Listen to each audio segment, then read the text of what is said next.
Welcome to Eye on the Illini. This is Mike Cagley with Kedric Prince. We thought we needed to get on and talk a little bit about some of the big news that came out of University of Illinois athletics today. First off, you have to just literally tip your cap to Shauna Green and that women's basketball team.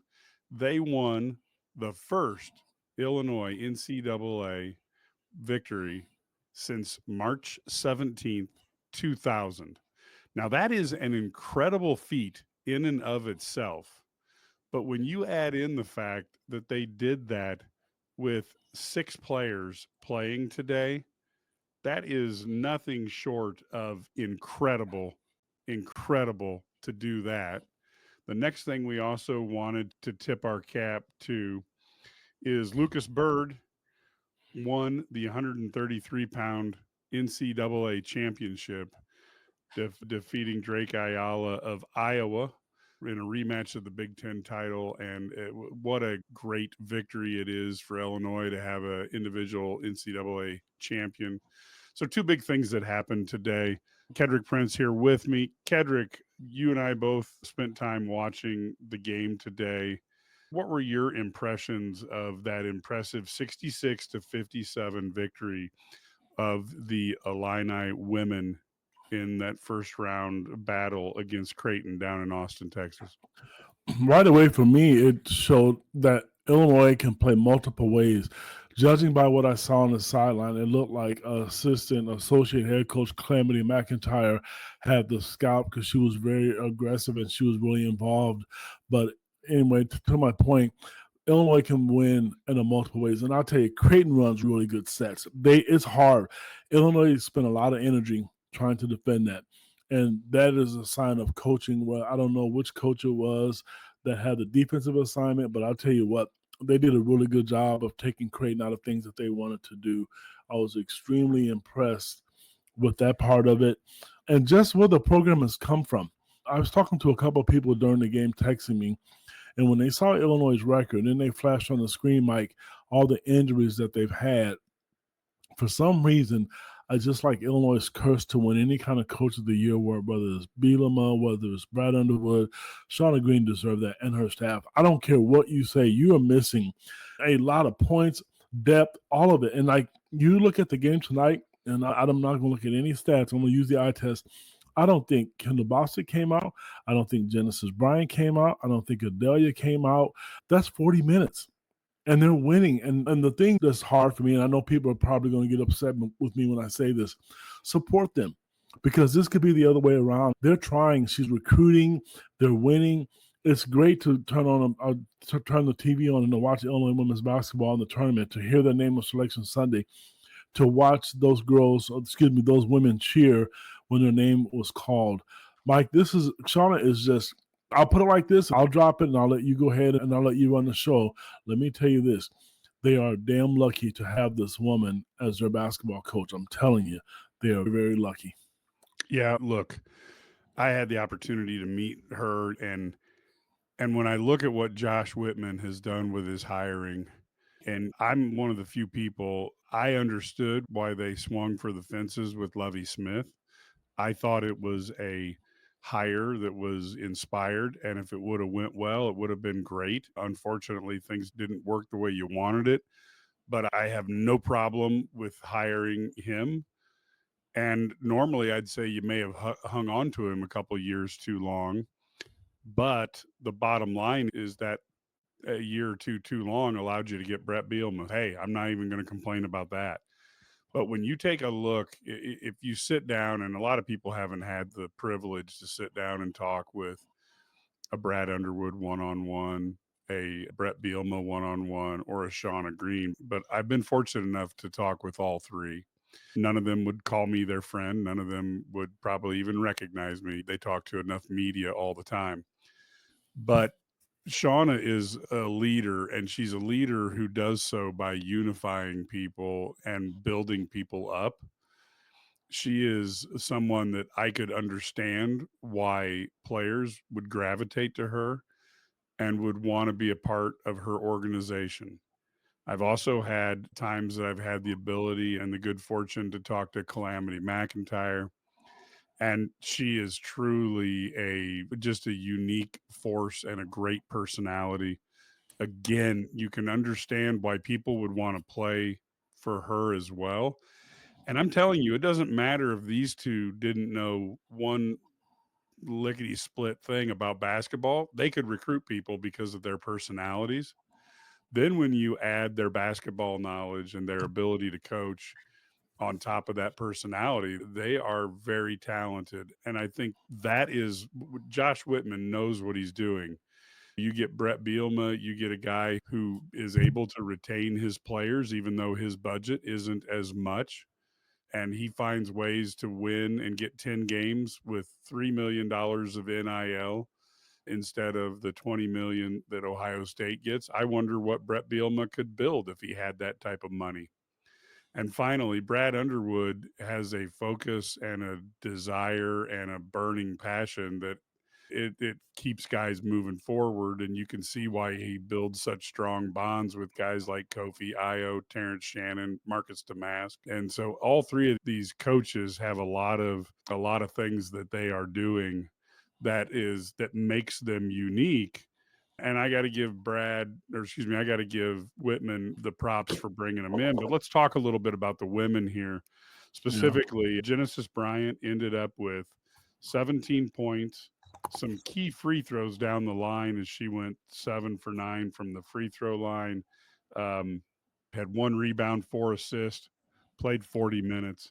Barry Wallace was at 11 points, 5 boards, a massive board and putback down the stretch that I think really turned that game and gave Illinois some breathing room. She played 32 minutes. Bryn Shoup-Hill, 9 points, 2 boards, an assist in 27 minutes. The original Illini gal, Adalia McKenzie, 14 points, 7 boards, 2 assists in 39 minutes. Kendall Bostic, who I think should be the most underrated women's basketball player in America. I don't care what level. Um, Exactly. 12 points, 17 rebounds, and in 35 minutes. And we have Brown Hager had 3 points, 5 boards, an assist in 27 minutes. 6 women went together and played as a unit and were able to go up against a veteran Creighton team, a team that runs, as you said, a lot of sets that makes you work on defense and tires you out. And they were able to hold on to a lead.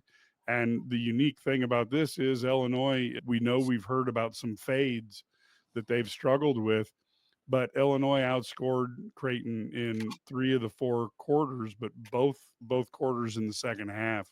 So I thought it was really an impressive victory. Ted, let's let you talk, and then Matt.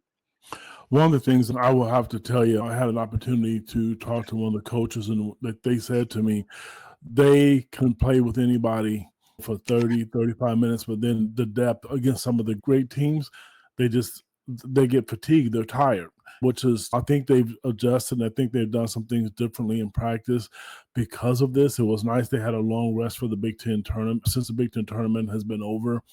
Again, it's remarkable from what they're doing. The women, I keep saying girls, excuse me, they know the roles. They don't do things that they can't do. Kendall Bostic, people don't make fun of it, but she's not 6'2", and the way she can get a rebound and the way she can score, sometimes you can tell she's hobbling out there. I think she tweaked an ankle early in the first quarter, but just like Genesis Bryant she's smart. She hasn't played point guard since high school. She's not the quickest person in the world, but she's serviceable, and she's running a team out there, and teams are constantly putting pressure on her, and she handles the basketball really well. I just think the staff in general, they really do get along. I know people think this is media speak or journalists just telling you what you want to hear.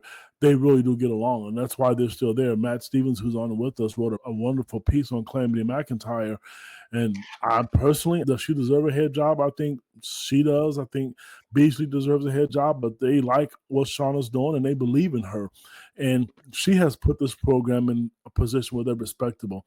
I'll close with this. Lisa Bluter, we know who she is at the University of Iowa, and I've wrote about this a couple times. She has given major respect to Shauna Green, to publicly and to her own team. The days of going to Champaign and beating Illinois by 40 and 60 points, those days are done. Because Shauna's won. She's too good of a coach. She recruits well. She knows when to use timeouts. She adjusts, and whoever they scout and how they scout is great, because they went out on the West Coast. They went on the gas, and they played with UCLA and USC. So it's a great win. She just keeps breaking records, but I guess it's pretty easy to break when you've been horrible since Teresa Grintz left. Matt? I actually thought this was about the best draw that Illinois could have gotten. I know Creighton was really good all year long. I think they had 6 losses, 3 of which are to UConn, and I think the other 3 were to top 25 teams, and I think that scared a lot of people. But I think if you look at it X's and O's wise, this is about as good a draw, I think, as Illinois could have gotten. And the reason I say that is because Creighton only plays about 7 people anyway. And so it wasn't like Illinois was going to get bombarded with depth on the other side of the bench. They're a veteran squad, just like Illinois was. So it wasn't going to be a situation in which you feel like you were going to be out-athleted at Creighton. That's not the way Creighton plays. That's not the way they recruit.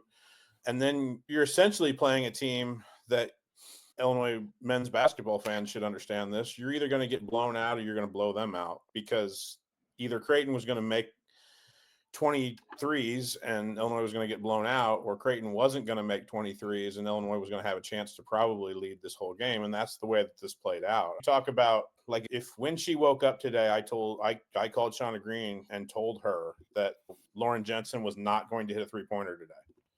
Shauna would have been convinced she was going to win the basketball game. Her team was going to win the basketball game. That's what happened. You're talking about somebody who had over 73s this year, is Creighton's leading scorer, in a 5-out offense, has to make threes because she doesn't out-athlete anybody. And she goes, I think it was 0 of 7. Was it 0 of 6? 0 of 6 from beyond the arc today. And I don't know if she's ever done that all year, or maybe not since she's been an upperclassman. That not only is because of the way that Illinois defended her, but she just had an off night. And when you have an off night in the NCAA tournament, you go home. Because everybody that Illinois put on the floor tonight played a role and did their part. And you knew that was going to happen. So unless foul trouble ate them up. And that wasn't going to happen, I didn't think, because Creighton doesn't do a whole lot of downhill dribble, try to get KB or Brinchup Hill in foul trouble. So I didn't think that was going to be a problem. So as long as Illinois didn't turn it over, they kept themselves in the game offensively, I really thought that this was about the best matchup they could draw. And sure enough, they led most of this game and didn't exactly give it away at the end like they did against Nebraska in the Big Ten tournament and like they did against Michigan on Senior Day, because Creighton at the end of the day just still couldn't throw the ball in the ocean at the end of it, because it's just so uncharacteristic of them, because they've been such a really good shooting team all year. Yeah, so looking at the stats here for those people who maybe haven't had a chance to look at that yet, Illinois shot 45% to 36 for Creighton. Illinois' three-point percentage was 33 versus 27. Illinois 6 of 18 and Creighton 6 of 22. Free throw percentage for Illinois, big down the stretch, 83%, 10 for 12 versus 64 for Creighton. Illinois had 11 turnovers versus 8. Points off of turnovers, Illinois was still up there, 9-7. Total rebounds, Illinois out-rebounded Creighton by 10, and when Kendall Bostic gets 17, that gives you a real good idea of where that came from. And in terms of second chance points, Creighton had the advantage there, 11-8. Bench points, Creighton had an 8-3 advantage. And of course, that's not surprising. Neither team, as Matt noted, uses a lot of the bench. Points in the paint was 32-22 Illinois. Fast break was 12-5 Creighton. Blocks, Creighton had 6, Illinois had 3. Steals, Creighton had 8, Illinois had 5. Assists, Illinois led 11-9. Times the lead changed, 0. Times tied 0. Times the lead changed just twice. And Illinois was in the lead 37 minutes and 10 seconds of this game. So that is a definition of how you win a first-round game. And, of course, Illinois is going to face number 1 seed Texas next in Austin, because that's how they work those things for the first couple rounds. Going to be a tough uphill battle with only 6 people, but this is an amazing season with the number of injuries I don't think anybody in the country expected Illinois, with all these injuries, to be able to do what they did and to be able to make it this far. And my guess is that Calamity McIntyre, Beasley, and Shauna Green, they're working on a game plan right now because they're not going to concede a loss to Texas. So they are figuring out what they are going to do to try to counter it. But let's face it, folks, it's David and Goliath. We know David won in the Bible. We will see if David can win tomorrow. Ked? I'll tell you, honestly, fellas, I just mentioned a few minutes ago, they went out to USC and UCLA and played on the road. They're not going to be fazed by this. I'm sorry, they're just not. Because unless my memory serves me correct, I think UCLA had the number 1 overall seed, and they faced teams like this. So they're not going to be intimidated. And Mike, your last statement, you're 100% right. They're not going to roll over. There's no way in the world. And I've known Shauna, I've talked to her, and she's nice. She is. But I'm going to tell you, you talk to her players privately, behind the back. That's what I'm going to say. Behind the scenes, she's tough. I had the privilege to, Matt, you spent a week with them. I've had the opportunity to watch 2 or 3 practices myself. They pay attention to detail like no other. And I don't know if you picked up on this, just little things that the average person may not pick up on as far as passing the basketball, passing the ball in the shooting position, passing the ball to the outside hand so the defender can't get to it. They're going to be prepared. And they're not going to roll over and play dead. Like I said to you, they have faced everybody. They've been through the gauntlet of the Big Ten. And I can tell you this. We know Texas was sitting there watching. And I'll be honest with you, I think they had an average night offensively from Kendall Bostic. Yeah, she has 17 rebounds and 12 points, but I know she missed a couple bunnies. Again, maybe she tweaked her ankle. Who knows? They're not going to say that. And I think Barry Waller – yeah, Barry Wallace was effective. I think, Mike, the shot of the game for me was, I think if you read the stats right, Jasmine Brown-Haggard only had 3 points. If my memory serves me correct, that 3 she hit was huge. The shot, I thought, and I agree with you, Barry's putback was huge. And she sealed the deal. Yes. She doesn't play like a freshman, and it's fun to watch because they're older. And I've been saying that for the last week or so, even in men's basketball, get old and stay old if you can stay old. I think that's what I liked about that play by Barry Wallace, Ed, was she was falling backwards. And as a freshman, you're probably going to back your way out of that situation. But she caught her balance and then saw an opening, put her head down and went to the right and got a layup out of it. I just thought that was a play that you would expect out of an older player. And it goes to a team that is working on the small details in practice and that has very strong fundamentals. When you're a 5-star recruit and one of the best players in the country, most of those kids and 4-stars, they're aggressive. Their mindset, they're wired to score, and that's what she is. I mean, they ran a play for her to get a 3 off, and they got blocked. Barry is a scorer, and I think she's going to be counting on a lot to replace a lot of Kendall Bostic scoring next year. That's going to be tough. No one's going to replace her rebounding. I should never say never. But my point is, I agree with you. I think she's outstanding as a freshman, and basically she's a sophomore by now because she's logged a lot of minutes. But the future is really bright with her being on the roster.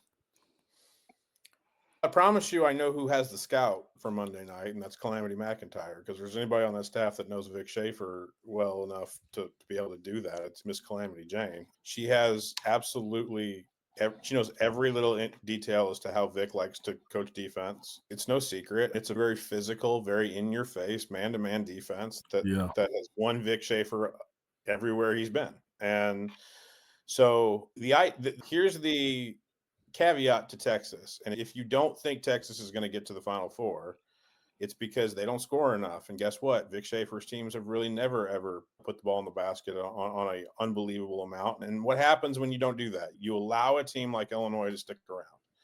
So I suspect that maybe if Illinois doesn't do a whole lot of stupid stuff and doesn't have a whole lot of defensive breakdowns, like that's the kind of game you're going to see on Monday. And so I figure if Illinois can play in a similar way that they did today, they have a chance to stay in this game simply because I just don't think Texas is going to run you out of the gym, even though it is their gym.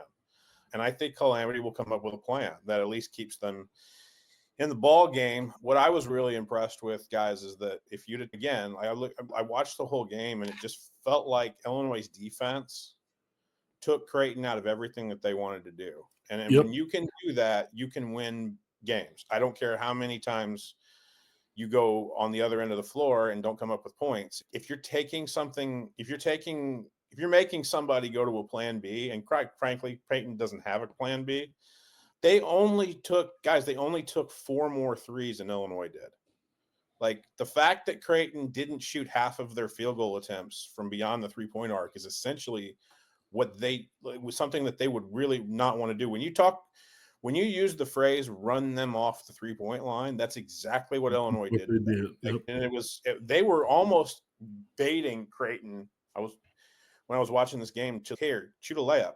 Like, we'll give you the layup. And if you go the whole year without having that done, when it's not just like a back cut, like, Creighton's not going to take the layup. Their whole identity is we're going to shoot threes. And I thought, like, Illinois' wing players, Barry Wallace being one, Adalia McKenzie being another, and then even Jazz it seemed like a new player, at least on the defensive end of the floor, because her hamstring is about as close to 100% as it can get at this point. I thought so too. Like, she ran her offensive player off the 3-point line. And I've been talking about it with the guys, Illinois guys team, but I don't care what gender or form of basketball or level of basketball you're playing. Like, this team doesn't go under any screen. Shauna won't let you. Ked's right. I was embedded with this team last year for a week to watch practice. I've never seen a head coach stop practice dead, like, more times than Shauna Green does. And she'll stop practice when somebody goes under a screen. We don't do that here. That's the easy way out. Don't do that. Like, we go over the top of screens. Like, we fight over the top of screens. Don't do that. Welcome to the 1980s. Now, folks, we are going to take a real quick minute here to have a couple of our sponsors give you a message. Please pay attention to this one. This is the run my own business dream. This is the colleges paid for dream. This is the retire early dream.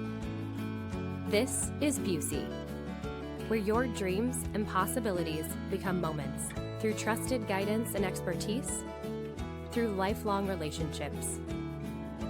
Because we're here to help you achieve the life you've always envisioned. Check your calendars. It's March Madness time again, and every game is a chance to cash in. From the first tip-off to the Final Four, every night promises high-stakes matchups, wild finishes, and big-time betting opportunities. Better yet, Bet and Get from MyBookie is back to sweeten the deal. Place a cash bet on March Madness and get a surprise reward. Whether it's free bets, cash back, bonus chips, you never know what's coming next. Whether it's a number 1 seed steamrolling or an underdog shocking the world, smart bettors know the real money is made one game at a time. Listen up, sign up now with code 50, and you can boost your bankroll with a deposit bonus designed to make the most of your money. If you don't want a bonus, that's okay too. Just make sure you let them know that we sent you. Bet on every game, anytime, from anywhere, only with MyBookie. All right, folks. So one last thing, Ked, on this subject, can you describe a little bit about, because I know I get questions from people that they want us to describe, what do you mean by running somebody off the 3-point line? Basically, and teams try to do that to Illinois early in the season. That means that you are not going to allow them to get 3-point shots. A lot of teams will switch everything on the perimeter. They deny everything on the perimeter. So that way, that means that you should, because Matt's right, Creighton didn't go back door because they dared them to do it, and they never did. So what that basically means, again, is that you are not going to allow them. You're going to switch, and then hopefully you don't get a bad mismatch like they used to have with Kofi when he was playing, because he wasn't able to do that. But with the people that Matt mentioned and all the guards and Jasmine and Adelia, they're able to do that, to get them off the 3-point line, to overplay, to force them to go to the basket. That's what that means in a nutshell. And a lot of teams do that. I know we're doing the segment on the women's show, but Wisconsin and BYU, I believe it just ended. Both of those teams shoot a high volume of threes, and both of those teams tried to do that. But that's what you want to do against teams that can really shoot the basketball. I'm really curious to see how that's going to work in the men's game tomorrow against Kentucky, because both teams like to shoot the three as well. One quick note I wanted to make sure we got in. Again, we talked about this a little bit at the start, but congratulations have to go out to Luke Byrd. He basically ended up getting a 3-2 sudden victory win over rival Drake Ayala of Iowa and wins a national title in the 133-pound area in an evening that probably everything was overshadowed by Gable Stevenson losing and his 68, 69 game winning or 69 match winning streak was broke. But a heck of a job for Lucas Byrd. Congratulations out to him. And it's so awesome to see Illinois winning a national title in wrestling.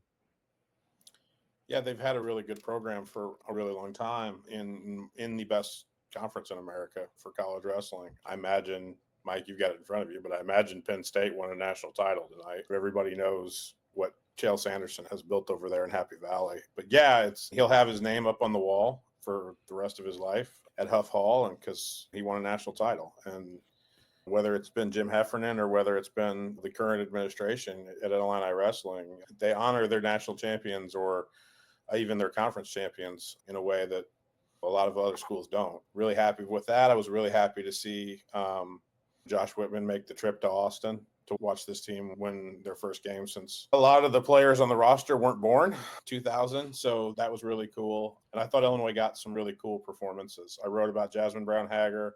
I thought defensively she was awesome. She's had some lack of confidence since the hamstring injury. But I know I jumped on here late, but I thought the quick key was what Illinois got out of the 4 spot. Creighton decided they were going to double KB, and they were not going to allow her to get a one-on-one post touch, which was smart because they're so small.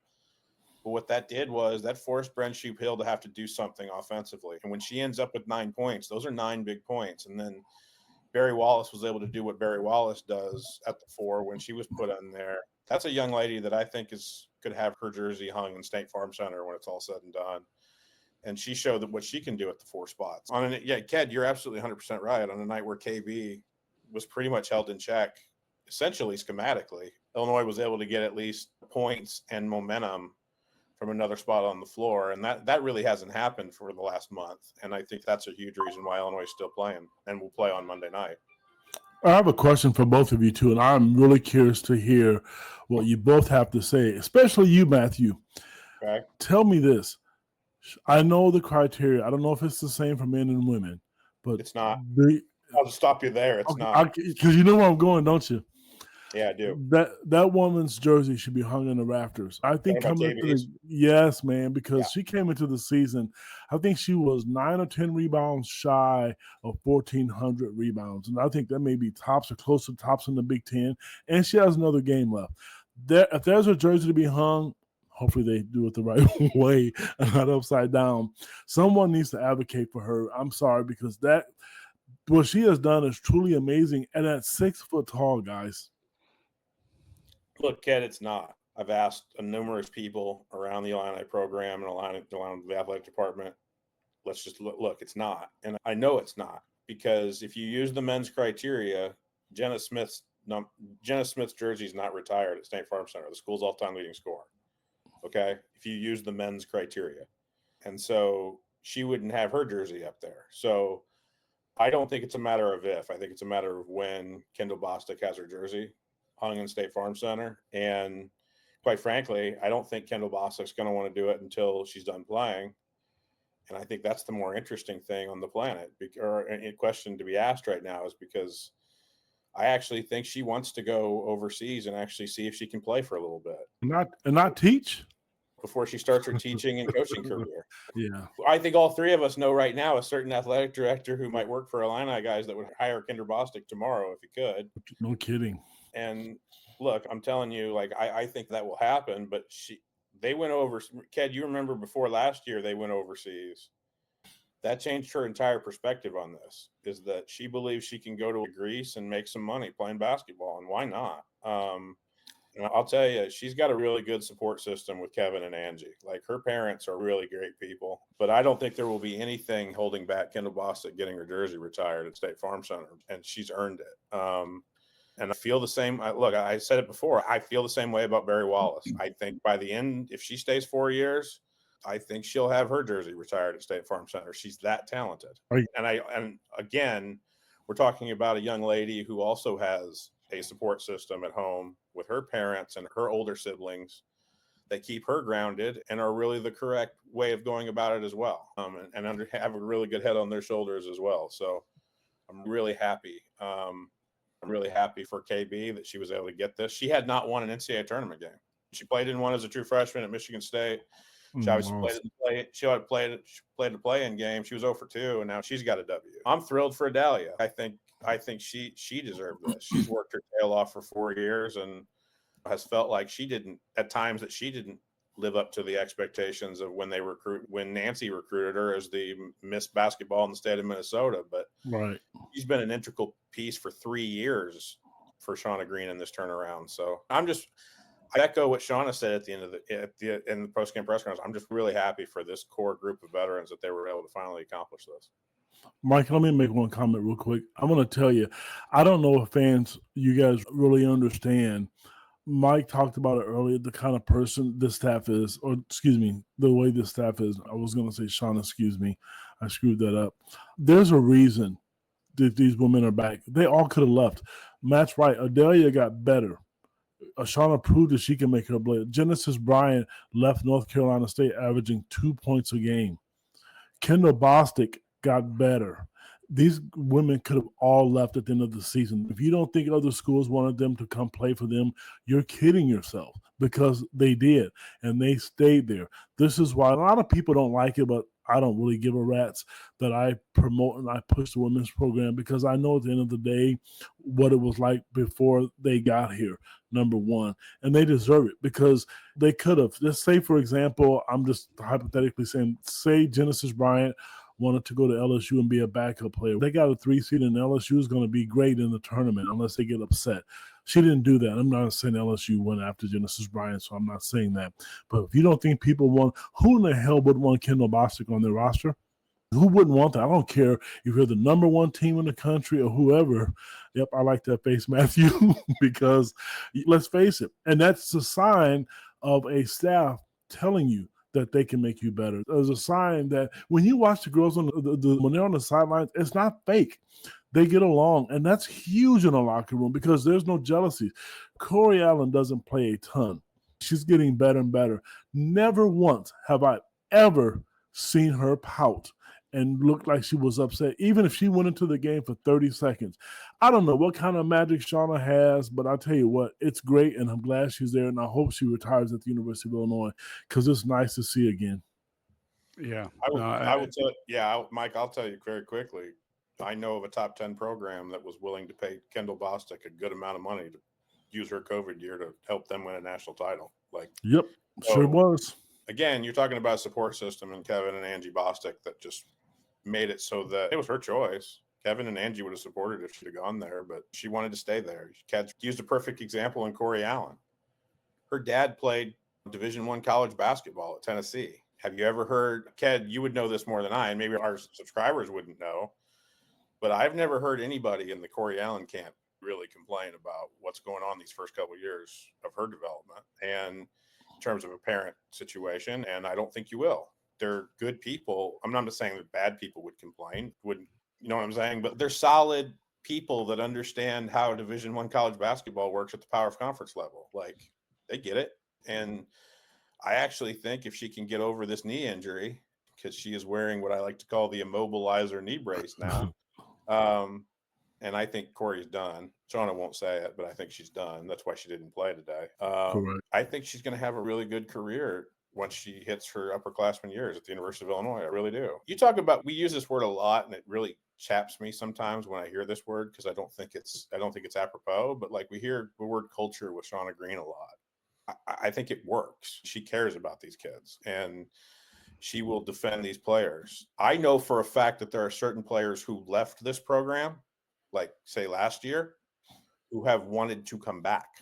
I know of at least two. There's a culture that's being built here for the first time, like Ked said, since Teresa left. And I don't think you're going to see this as a rare occurrence that Illinois is going to be in NCAA tournament games and win NCAA tournament games. I really don't. I think the way that they're recruiting and the way that they're building a program, and here's where Ked and I are going to disagree, because we got to get out of here with Ked and I disagreeing on something. I don't think they have to portal nearly as much as I think Ked thinks they do. I really don't. Like, I think they have a lot of pieces coming back, believe it or not, that can make them a very competitive team in the Big Ten starting next year.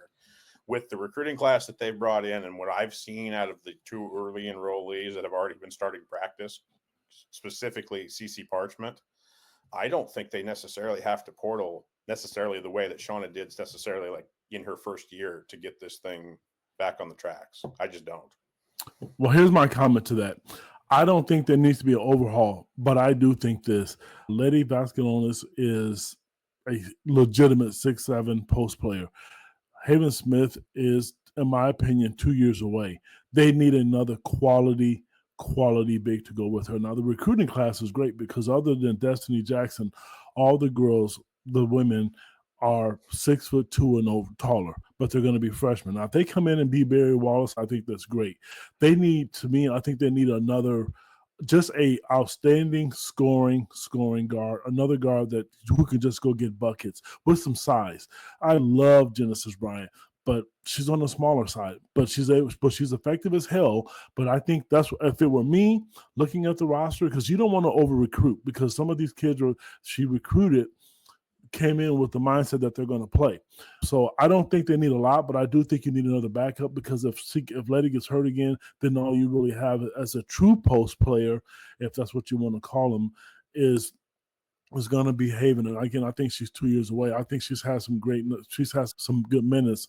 I will tell you this, fans, and yes, it seems like a love fest of the Illinois women's basketball program, but my job being a journalist is also recruiting. And I can tell you right now, and I'm not going to say names because that's unprofessional, when there were two girls that Illinois recruited when they were in high school, both of those girls cried to have to tell Shauna Green no.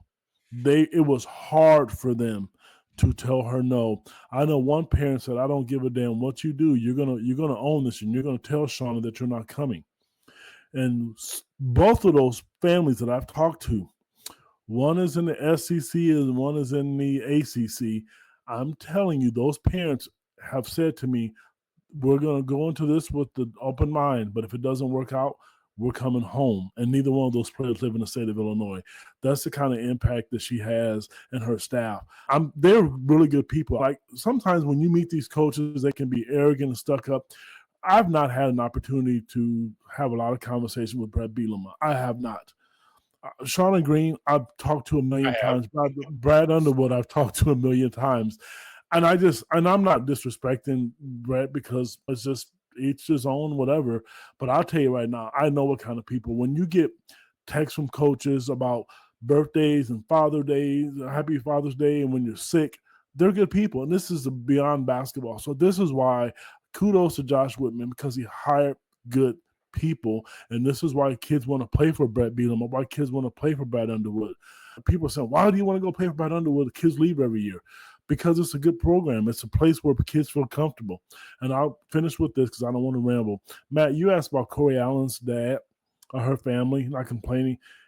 When Illinois got her to commit, he said to me, she committed to a coach and a program, and the facilities that Illinois has and what they have to offer behind the scenes, there's things that go on with these kids mentally that people don't understand Illinois has to offer. Other programs don't. And individually, the basketball program has their own, the women's program, the football program. They committed, and they know, because he has said to me multiple times, if my daughter wants to be on the court, she has to go take it. Just because I play at Tennessee and the Division I basketball player doesn't mean my daughter's going to be given a gift. And no coach is going to lose their job to play a kid that shouldn't be on the court. Yeah, I'll end on this, Mike, is that you mentioned it. I think it was either you or Ked. The column I wrote on Calamity McIntyre. If they lose Monday night against Texas, and they won't be, Texas is going to be heavily favored. If they lose Monday night against Texas, I truly believe that should be the last game that Calamity McIntyre is employed at the University of Illinois at Urbana-Champaign. And don't say that, man. If Please she's not, that is another year of some of the worst athletic administrative work I've seen in a long time. Because there is not across the country. Oh, like Mike, I'm not ruling it out because my God, Mike. But you're not saying Illinois, you're saying across the country. Yeah, absolutely. Yeah. I think there's athletic administrators that need to get their head out of their rear if they're not thinking seriously about hiring Calamity McIntyre to overhaul their women's basketball program. I don't care what league you're in. I don't care what region of the country you're in. I don't care where you want her to recruit. I don't care what you want her to play. I don't care what kind of fan base you have. She fits. And the fact that we got some really questionable administrating going on all across the country is the only reason I can see that she's going to stick around as an assistant coach for the 22nd season, when I think she could knock it out of the park right now at certain jobs that are still open right now in this sport. And I'm just go Monday night and watch Illinois' plan, at least against Texas. She's going to have the scout, folks. She will have the scout. And they will compete. Yeah. And so I'm just telling you, look, Shauna can get mad at me all she wants. I'm getting mad at you, man. Quit trying to rush her off, man. I like her, man. That's my girl, man. I don't want her to leave. Rush her off. She's been with Shauna for almost a decade, Ked. Hey, what's one more, man? There are marriages that end before shorter than that. Like mine did. Good night. If you're a school in the SEC and you need a head coach, Calamity McIntyre. I've been saying it for God knows how long. If you're a school out in the West Coast, hire Calamity McIntyre. She's done that. She's recruited out there too. Like, if you're a school in the Midwest that needs a head coach, hire Calamity McIntyre. Hey, Taterhead just made a good comment. How about this? What about she stays there until Shauna Green retires and they just give her the job then? Because it's a perfect fit. She likes Champaign. She likes Illinois. She loves the fan base. She's active on social media. I tell you what, that would be a dagger for me. That was seeing Tim Anderson not being on staff in Orlando when he left. Calamity's a good woman, man. I don't want to see that happen, but I also want to see her be successful because she deserves it. She is a straight shooter, and she has a good sense of humor, and she's good at recruiting. The thing is, why they're successful, they literally don't lie to people. I've never heard a parent say to me, I talked to Kevin Parchment, Cece's father, and she could have went to Michigan and Minnesota. He told me they believed what Illinois told them, and they've talked to other parents. They don't lie. It's easy when you lie to these kids for them to go somewhere else. I'm telling you, that's one of the reasons why they're so successful, and they are passionate about it, and they do win. Sorry, Michael, Matt, and I took over your show, buddy. No, you're good. It's fine. Like I just want to make that promotion for. Yeah, so Matt is now the official PR agent for Calamity McIntyre. I'm not getting any kickback off this either. We can't. I'll be honest. Tomorrow, if she gets the head coaching job in Madison, Wisconsin, I'm not getting any kickback off of that. I promise you, that ain't happening. Why'd you say that school, man? See, what now? Why'd you say Madison? What do you know that we don't know? I'm just kidding. They currently have a currently head coaching. I know it's open. Right. I know. I'll tell you one. You know what? I'm getting a little salty, and I'll go there. I think the school in Columbia, Missouri, screwed up. They should have hired Calamity McIntyre. I don't care. Yeah, she's really good. That's not a statement. We all will back you on that. We are getting a little long here on this show, folks. A couple things. Obviously, huge congratulations to the Illini women, 66-57. First NCAA victory since March 17th, 2000. That is amazing when you think about it. At that time, I was a significantly younger man with only one child, and I have three now, and they're all in college or older. So that shows you how rough it has been. And I didn't have a driver's license yet. I was wondering if you were born. Yeah, I didn't have a driver's license. I promise you that. And of course, the other thing is Illinois can now say congratulations to 133-pound national champion. Luke Byrd, he was the 21st Fighting Illini wrestler to win a national championship. He earned the program's 25th national title. He's the first NCAA champion for Illinois since Isaiah Martinez in 2016. So huge congratulations out to Mr. Byrd on that. That is incredible.